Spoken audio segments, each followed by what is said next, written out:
महाराष्ट्र के चुनाव में इस बार एक नई पार्टी उभरते हुए सामने आ रही है। उसका नाम है MIM। दरअसल ये पार्टी आंध्र प्रदेश की है और हैदराबाद से ताल्लुक रखती है, लेकिन उनके नेता ओवैसी आजकल महाराष्ट्र में कई जगहों पर प्रचार कर रहे हैं। उनका मानना है कि मुसलमान इलाकों में खास करके उनके उम्मीदवार उतरे हुए हैं और वहां पर वो कमाल दिखा सकते हैं। आमतौर पर ओवैसी विवादास्पद बयान देने के लिए जाने जाते हैं और इस बार कांग्रेस के वोट बैंक में काफी घुस चुके हैं।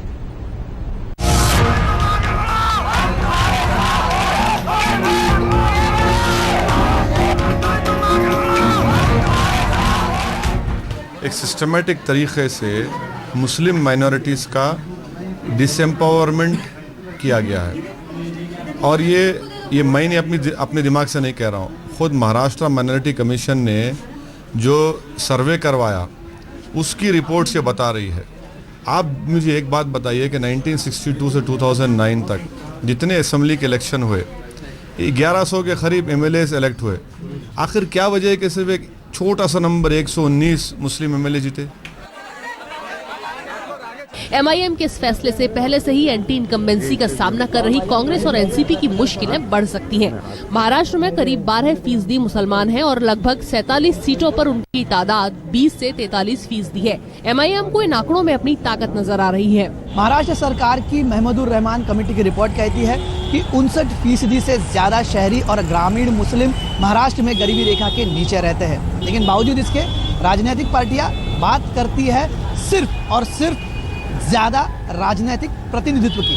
गवर्नमेंट सेक्टर में कहीं जॉब पे नहीं है, पुलिस में 4% मुस्लिम्स नहीं है, तो इन सबको रिप्रेजेंटेशन नहीं मिलना चाहिए क्या?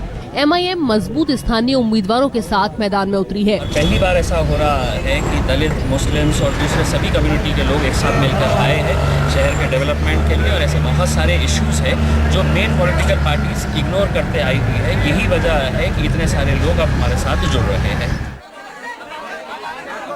सोशल मीडिया की वजह से पहले से ही युवा ओवैसी के भाषणों के जरिए उन्हें जानते हैं।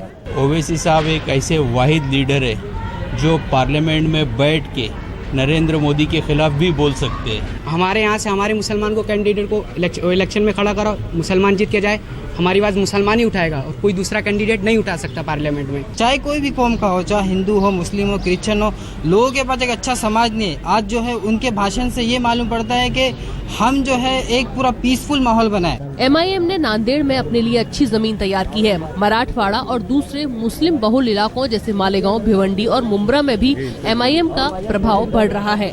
MIM की मौजूदगी में NCP को RSS की साजिश नजर आ रही है। उसी जगह पे उन्होंने फील्डिंग अपने कैंडिडेट्स फील्ड की है कि जहां पे वोट काट के शिवसेना जीत के आ सकती है। तो इसका सीधा मतलब है कि शिवसेना और इनके बीच में RSS के और इनके बीच में साठगांठ है कि तुम उनको गाली दो, हम इनको गाली देंगे। लेकिन MIM ने BJP उम्मीदवारों के चेहरे पर खुशी ला दी है। MIM लड़ने दो और कोई भी लड़ने दो, उस पे जो भारतीय जनता पार्टी की अभी लहर है। MIM की एंट्री से इस बार महाराष्ट्र में सबसे ज्यादा मुस्लिम उम्मीदवार देखने को मिल रहे हैं। 2009 की तुलना में इस बार महाराष्ट्र में मुस्लिम उम्मीदवारों की संख्या बढ़ी है। MIM जैसी पार्टियों को भले ही अच्छी खबर लग रही हो, लेकिन राजनीतिक विशेषज्ञ ये मानते हैं कि ज्यादा मुस्लिम उम्मीदवार होने से सेक्युलर वोटों का बंटवारा ही होगा। कैमरामैन वैभव कनूटकर के साथ कमलेश सुतार, मुंब्रा, आज तक।